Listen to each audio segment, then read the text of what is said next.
안녕하세요, 신 교수입니다. 상쾌한 아침입니다. 여러분은 가족 구성원이 어떻게 되나요? 대가족인가요? 요즘에 대가족은 사실 굉장히 드물죠. 저 시골에도 아마 별로 없을 겁니다. 우리 때는 참 흔했는데, 그렇죠?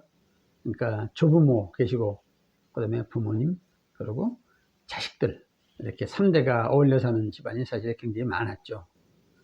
그런데 시간이 흘러서 핵가족이라고 해서 부부 중심의 아이들 한둘 낳고 그렇게 사는 집안이 이제 대세를 이루다가 최근에는 1인 가구들이 굉장히 많아졌죠. 1인 가구가 많아지다 보니까 이 사람들이 외롭잖아요. 그러다 보니까 이제 반려동물을 가족 개념이라고 생각해서 거의 뭐 가족처럼 그렇게 돌보는 집안이 굉장히 많죠. 저도 강아지를 한 마리 키우고 있습니다.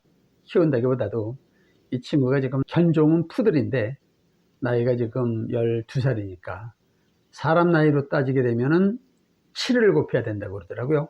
그러니까 벌써 70은 훨씬 넘었고 이제 80 이상이 됐으니까 저보다 더 어르신이죠. 그러니까 건강에 이제 신경을 많이 쓰고 또 체중 관리도 해줘야 되고 그러니까 퇴근하고 나면 꼭 산책도 시켜드리고 이제 간식도 적당히 주면서 이렇게 체중 관리 하느라고 신경이 많이 쓰입니다. 솔직히 먼 친척보다 훨씬 가까운 가족이죠. 제가 왜 이런 말씀을 갑자기 드리냐면 혹시 여러분의 부모님은 친부모님이 맞나요?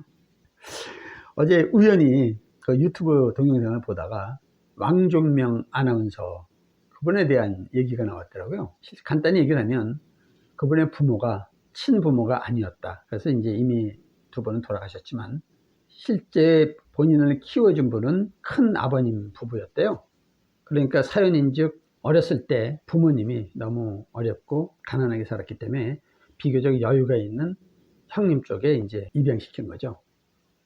그러니까 큰아버지 댁에서 비교적 부유하게 자라면서 공부도 열심히 했고 그러다 보니까 뭐 훌륭하게 자랐죠. 그런데 청소년기에 접어들어서 그 사실을 알려줬나 봐요. 주변에서. 그러다 보니까 이제 친부모 생각이 나서 집을 찾아가서 같이 살고 싶다. 눈물로 호소했는데 부모들이 아무 소리 안 하고 밥만 한 끼 챙겨주고 다시 큰 집에 보냈다고 하더라고요. 그때 그 부모들의 심정이 어땠을까를 우리가 대충 가늠할 수 있지 않겠습니까? 어쨌든 부모님은 돌아가시고 큰 집에서 살면서 큰 집에서 성장을 했고 나중에 독립해서 어떤 이유인지 모르지만 결혼을 했는데 한번 이혼을 했고 그리고 거의 뭐 한 10살 이상 차이 나는 여자하고 재혼을 했는데 큰아버지 댁에서 굉장히 반대가 심했었나 봐요.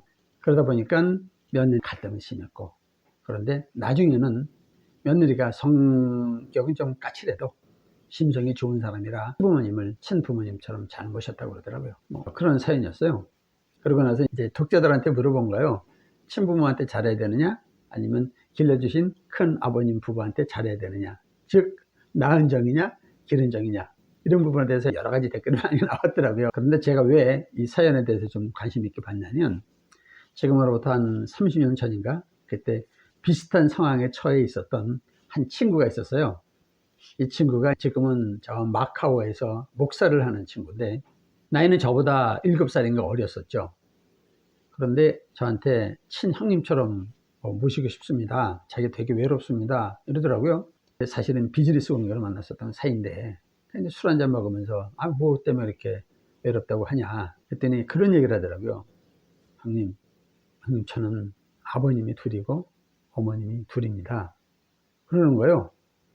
그러니까 되게 웃기지 않아요? 아버지 하나에 엄마 둘, 그 다음에 엄마 하나에 아버지 둘. 뭐 가끔 이런 경우는 있지만 아버지 둘에 엄마 둘이란 말은 정말 이해가 안 가더라고요. 그래서 어떻게 그런 경우가 있을 수 있냐 이거 물어봤더니 사연인지 이렇게 된 겁니다. 원래 친부모가 계셨죠. 그런데 이 친구가 엄마 뱃속에 있을 때 아버지가 사고를 당해서 돌아가신 거예요. 그런데 이제 집안이 좀 어려웠었다고 하더라고요. 그러다 보니까 어머니가 이 친구를 뱃속에 있는 상태에서 재혼을 한 거죠. 그러다가 이 친구가 태어나서 깐난쟁이였을 때 이번에는 어머니가 또 병을 얻어서 돌아가셨다고 하더라고요. 그러니까 원래 아버지 성은 곽씨라 이 친구도 원래 곽씨가 맞죠. 그런데 김씨로 살았던 이유가 이 아버지가 이 친구를 혼자 키우기가 또 어렵다 보니까 재혼을 한 거죠. 그러다 보니까 실제로 이 친구를 키웠던 분은 이 친구하고는 피 한 방울 섞이지 않은 전혀 남인 셈이죠. 그런데 어차피 이 친구를 잘 양육을 했고 대학까지 나오고 또 영어를 굉장히 잘했고 그리고 노래를 정말 잘했습니다. 그런데 가끔 노래방 가서 이렇게 노래를 하는 거 보면 굉장히 구슬픈 노래만 많이 했어요. 근데 어쨌든 간에 이 친구의 그 친척 중에 누가 이 친구가 좀 나이를 먹었을 때 출생의 비밀을 얘기를 한 거죠. 그러니까 이제 이 친구가 그다음부터 이제 갈등을 하기 시작했던 거죠. 비교적 정이 많았던 친구라 친부모에 대한 어떤 그 애틋함 그런 게 있지 않았겠습니까? 그런데 부모님들한테 물어보니까 키워주신 부모님들은 친부모에 대한 정보를 일체 주지 않았고 이 친구는 굉장히 궁금해했고 그러다 보니까 보이지 않게 서서히 부모 자식 간에 벽이 생기기 시작했고 이 친구가 결혼을 하고 부모를 보는 횟수도 점점 줄어들었고 나중에는 안 보는 상태까지 갔다. 그래서 자기는 굉장히 외롭다. 그런 얘기를 하더라고요. 그때는 뭐라고 조언했는지 잘 기억은 나지 않는데 지금 참 그런 생각이 들어요. 부모님 입장에서 보면 그때 상황을 솔직히 설명하고 그리고 돌아가신 부모님들이 산소가 어디인지 알려줘도 그리 큰 문제가 없었을 것 같은데 왜 그걸 굳이 함구했을까 라는 생각도 들고 또 이 친구 입장에서 보면 어차피 돌아가신 부모님들이고 그분들을 대신해 줘서 자기를 그렇게 잘 키워주는 부모님들이잖아요.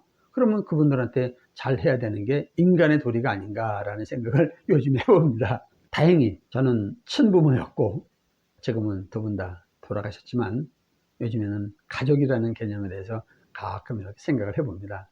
그랬을 때 제 가족은 저와 사랑하는 아내 그리고 그 주변에 있는 우리 아들, 딸 또 가까운 친척 다 가족이라고 생각을 합니다.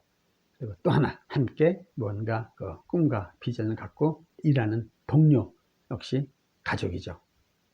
또 퇴근해서 집에 도착하면 꼬리를 흔들면서 항상 반가워해주는 우리 또 하나의 가족, 우리 애견, 우리 반려견 예지입니다. 생물학적인 부분을 다 떠나서 함께 서로 사랑하고 아끼는 그런 관계면 가족 아니겠습니까? 오늘은 어쩌다 보니까 왕종명 씨의 사연에 대해서 얘기하게 됐고 그러다 보니까 제 오래된 지인의 사연도 또 소개를 했고 이제 우리의 가족에 대해서 한 번쯤 생각해보는 그런 시간을 가졌습니다. 그래서 우리의 가족이 대가족이든 아니면 핵가족이든 아니면 1인 가구일 경우 반려견, 반려묘가 있을 수도 있겠죠. 그래서 오늘은 우리 가족 모두의 건강과 행복을 기원하면서 행복한 상상과 또 절대 긍정 마인드로 활기차게 시작하겠습니다. 우리 가족 모두 파이팅! 감사합니다.